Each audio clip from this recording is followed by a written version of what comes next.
రాయకల్ పట్టణంలోని నిర్మాణంలో ఇంద్రమ్మ ఇంటి నిర్మాణాలను మాజీ మంత్రి తాటిపర్తి జీవన్ రెడ్డి పరిశీలించారు. ఈ సందర్భంగా రాయకల్ పట్టణంలో పట్టణ ముఖ్య కార్యకర్తల సమావేశం నిర్వహించగా దానిలో ఆయన పాల్గొని మాట్లాడారు. అవకాశవాదులు ఆశపడుతున్నారు, అడ్డుకుంటాం. రాయకల్ మున్సిపాలిటీలో తైబ్ బజార్ రద్దు చేస్తాం. మున్సిపల్ ఎన్నికల్లో కాంగ్రెస్ జెండా ఎగరవేయాలి. ఉగాదికి నూతన పెన్షన్లు మంజూరు చేస్తాం. కష్టకాలంలో 10 సంవత్సరాలు కాంగ్రెస్ జెండా మోసిన వారికి పార్టీ టికెట్ దక్కుతుందని అవకాశవాదులు ఆశపడుతున్నారని, అడ్డుకుంటామని ఆయన అన్నారు. మంగళవారం రాయకల్ పట్టణంలో అసంపూర్తిగా ఉన్న డబుల్ బెడ్రూమ్ ఇళ్ల నిర్మాణంలో ఉన్న ఇందిరమ్మ ఇళ్లను మాజీ మంత్రి పరిశీలించి అనంతరం పట్టణంలోని విఎస్ గార్డెన్ లో మున్సిపల్ ఎన్నికలపై కాంగ్రెస్ పార్టీ నాయకులతో సమీక్ష సమావేశాన్ని నిర్వహించారు. ఈ సందర్భంగా ఆయన మాట్లాడుతూ గత బీఆర్ఎస్ ప్రభుత్వం 10 సంవత్సరాల అధికారంలో ఉన్న రాయకల్ పట్టణంలో శంకుస్థాపన చేసిన 60 డబుల్ బెడ్రూమ్ల నిర్మాణం పూర్తి చేయలేకపోయారని, అధికారం చేపట్టిన కాంగ్రెస్ ప్రభుత్వం ఇచ్చిన హామీ మేరకు ఇందిరమ్మ ఇళ్లు మంజూరు చేసి విడతల వారీగా బిల్లులు మంజూరు చేసిందని అన్నారు. చిత్తశుద్ధి ఉండాలి, సంకల్పం ఉండాలి. ఎవరైనా అభివృద్ధి ఏంటి? నీ అభివృద్ధి నీ అభివృద్ధి చేతులు ఇప్పుకోలేదు. అభివృద్ధి ఎమ్మెల్యే అభివృద్ధి ఏం కదా ఏడవడుతుంది. ఆయన చేపలు కూడా అభివృద్ధి, ఆయన అభివృద్ధి కావాలి, చేతి నిండాలి. ప్రజల సంక్షేమం అక్కర్లేదు ఆయన నీకు.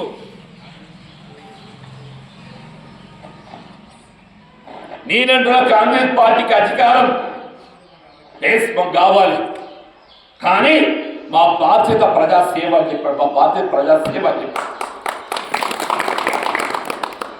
రాయకల్ మండలం, రాయకల్ మున్సిపాలిటీని జగిత్యాల జిల్లాలో ఒక ఆదర్శవంతమైన ఒక మండలంగా మున్సిపాలిటీగా తీర్చిదిద్దడానికి వీళ్ళ కాంగ్రెస్ పార్టీ జీవన్ రెడ్డికి అక్కడ పత్రులు మరొక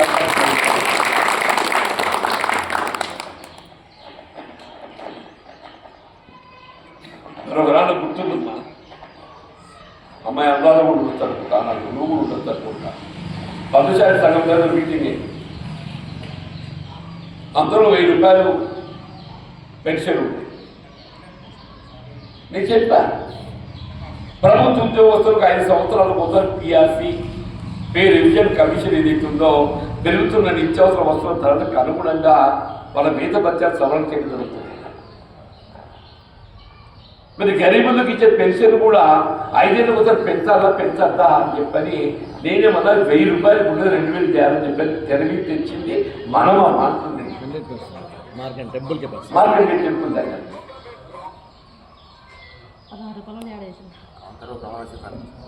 కాంతలో ప్రమాణ స్వీకారం అంటే మనిషికి ఆలోచన ఉండాలి తల్లి. ఆలోచన ఉంటుంది. నేను ఇవ్వాలి కూడా మన కాంగ్రెస్ ప్రభుత్వం కూడా 2004 చేయాలని సంకల్పిస్తుంది. కొంత ఆర్థిక ఇబ్బంది ఉండడంతో ఏదైతుందో 4000 అమలు చేయడం కొంత జాగ్రత్త అవుతుంది. మీరు ఆలోచన చేయలేదు పెన్షన్ పెంచాలని. ఇక్కడ కాంగ్రెస్ పార్టీ మన ఆలోచన. నేనేమన్నా మీకు ఉగాది లోపల తల్లి అర్హత కలిగి ఉన్నటువంటి ఒక పెన్షన్ హోల్డర్స్ ఎవరైనా కానీ అవ్వ, వాళ్ళు వృద్ధులే కానీ విద్యార్థులే కానీ మా బీడీ కార్మికురాలే కానీ అవ్వ, మనలో బీడీ కార్మికురాలు ఎక్కువ ఉంటారు. ఇప్పుడు 2014 వరకు ఎవరైతే పిఎఫ్ కట్ అయిందో వాళ్ళకి మాత్రం పెన్షన్ వస్తుంది. 2014 తర్వాత పిఎఫ్ కట్ అయిన వాళ్ళకి పెన్షన్ వస్తుంది.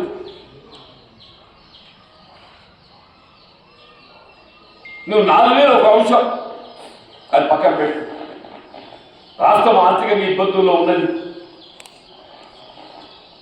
ఇప్పుడు అమలవుతున్న 2000 మాత్రమే ఏదైతున్నదో అర్హత కలిగినటువంటి పెన్షన్ లబ్ధిదారులు అందరికి కూడా, వాళ్ళు వితంతువులు కానీ, ఒంటరి మహిళలు కానీ, వృద్ధులు కానీ, బీడీ కార్మికురాలు కానీ అందరికీ ఏదైతుందో రేపు ఉగాది నాటికి 2000 రూపాయల పెన్షన్ మంజూరు చేయించే ఒక బాధ్యత బరువు బాధ్యత మాట్లాడడం పెట్టుకోవడం మంచిగా, పెట్టుకోవడం మంచిగా. శాతం అయితే ఓట్లాడతాం మీకోసం, కారణాలు ఎదురు తిరుగుతాం. మీ హక్కుల రక్షణ కొరకు నాకు ఎవరైనా ప్రజలు ఈ పార్టీని బతికిస్తున్న బాధ్యత, ఈ పార్టీ బతికిస్తున్న బాధ్యత. పార్టీ కొంచెం నిలబడడం, అండగా నిలబడడం, వాళ్ళని బతికిస్తున్న బాధ్యత. వాళ్ళ హక్కులు వాళ్ళు కల్పింప చేయడం నా బాధ్యత కాకుండా Congress! Congress!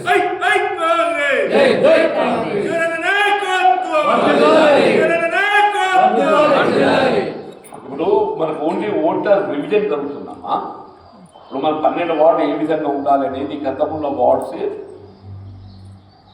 ఆ హద్దులతో ఏదైతుందో ఏమన్నా ఓటు అటు ఇటు అయిందో ఉంటో మార్పులు చెప్తూ ఉంటుంది.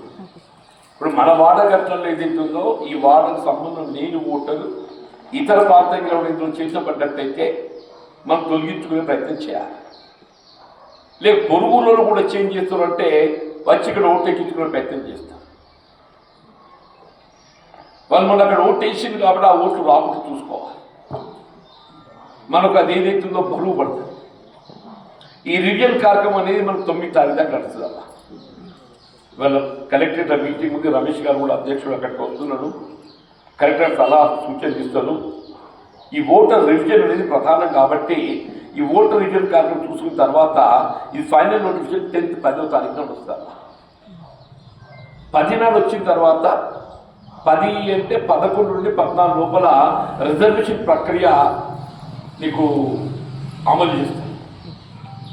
రిజర్వేషన్ ప్రక్రియ మన మున్సిపాలిటీ ఏం కాబోతుంది, చైర్పర్సన్, కౌన్సిల్ ఏ వార్డు ఏం కాబోతుంది, ఇవన్నీ ఏదైతే మనం 11-14 మధ్య మనకు ప్రకటిస్తాం. అంటే మన అభ్యర్థులను ఎవరు ఏంటి అనే ఆలోచన ఈ రిజర్వేషన్ ప్రక్రియ వెలువడ్డ తర్వాత మనం దృష్టి కేంద్రీకరించాలి. ఇవాళ మనం ఒక వార్డు ఒకటి అనుకుంటాం, మనకు రిజర్వేషన్ దక్క ఆ విధంగా కాకపోవచ్చు. మనం ఇప్పుడే దాని మీద అభ్యర్థి ఎవరైనా దానికంటే రిజర్వేషన్ ప్రక్రియ ప్రకటింపబడ్డ తర్వాత అభ్యర్థుల గురించి మనం అప్పుడు ఆలోచన చేసుకొని ఈ కాంగ్రెస్ చెడ్డా ముషినోడు వాడు ఎవడన్నా కానీ డబ్బల మనలమనిగా నచ్చిందో కూర్చున్నారు అతులను ఓపిక పట్టు లేక నేను ఓపిక పడతా అని చెప్పి మనం మాట్లాడుతున్నాం. కానీ మనం ఏదిస్తుందో మన ఇద్దరిలో 3 మాత్రం సందిగ్ధ మాత్రం నేను తిమ్మదారు చెప్పాను. నేనైతే ఎవడు కాంగ్రెస్ పార్టీ జెండా పట్టిండో వాని కోసం నిలబడతా, వాని కోసం పని చేస్తాను చెప్పండి. ఎవడైనా నడవంతవాడు వచ్చినా కానీ వాళ్ళ సంగతి నేను తెలుస్తాను. తప్పి దొంగసారి దొక్కుతాడు, ఇది కూడా చెప్తున్నాను. ఎవడన్నా దొంగసారి వచ్చే ప్రయత్నం చేస్తాడు,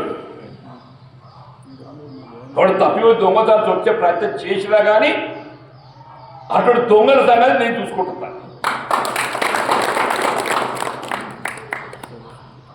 కాబట్టి ఇవాళ మొత్తం రాష్ట్రంలోనే ఆదర్శంగా నిలబడే విధంగా అక్కడ జగిత్యాల మున్సిపాలిటీ కానీ రాయకల్ మున్సిపాలిటీ కానీ ప్రత్యేకంగా రాయకల్తో నాకు ఒక ప్రత్యేక అనుబంధం ఉంది. అమంటుంది ఈ ప్రాంత అభివృద్ధి, ఇది ఒక మారుమూల మండలం కావడం, కొత్త మున్సిపాలిటీ ఏర్పాటు కాబడటం, ఇక్కడ మౌలిక సదుపాయాల కల్పన కొంత కొరత ఉండటం, దీనిపై దృష్టి పెట్టాలని చెప్పిన మొదటి కూడా ఆ దిశగా నేను ఆలోచిస్తున్నాను. మీకు రాయకల్ మున్సిపాలిటీ కావాల్సినటువంటి ఒక సౌకర్యాలు కల్పన not only on par with Jagtial కంటే కూడా దీన్ని మిన్నగా నిలబెట్టడానికి కోసము నేను చేస్తాను. అది డ్రింకింగ్ వాటర్ కానీ, శానిటేషన్ కానీ, విద్యుత్ కానీ, మౌలిక సదుపాయాలు కల్పన ఇంటిగ్రేటెడ్ మార్కెట్ కొట్టుకపోయింది. ఎట్లా పోతుందో ఇంటిగ్రేటెడ్ మార్కెట్ ఇక్కడ భూమి సంపాదించాలి కదా, ఇంతమంది పెద్ద అవసరం ఉన్నది. ఇక్కడ